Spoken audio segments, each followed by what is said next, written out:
wouldn't just be the transatlantic slave trade. Model on slavery would be 5 to 10 million slaves propping up the Roman Empire. It would be a quarter of the population of Athens in ancient Greece. It would run through to the Ottoman Empire. It would continue, and it would also include the fact that actually cultural evil has existed in every national group.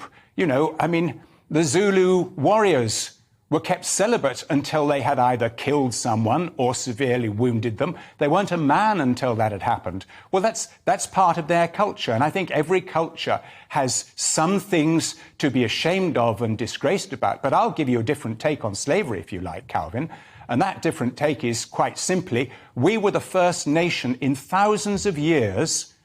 Slavery, remember, was really the occupation of our elite. We were the first nation in thousands of years to rise up with a moral reappraisal where ordinary British people refused to buy sugar. 300,000 of them boycotted it. The Brooks picture came out and people were horrified. It was the first advertising poster of its day. And the whole nation rose up, was the first nation in history to say slavery must end, not just among us because we have been responsible, but it must end throughout the world.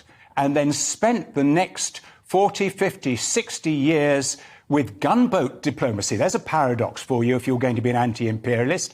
Gunboat diplomacy, going round the world, eradicating slavery. We sent gunboats against the Sultan of Zanzibar because he refused to stop slavery. We sent gunboats infringing the national territorial waters of Brazil in the 1860s because 30 years after they'd signed a treaty with us to abolish slavery, they hadn't done so.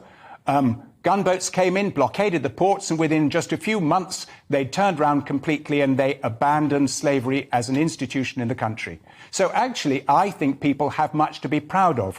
Every nation has its evil, but we did something remarkable in the 19th century.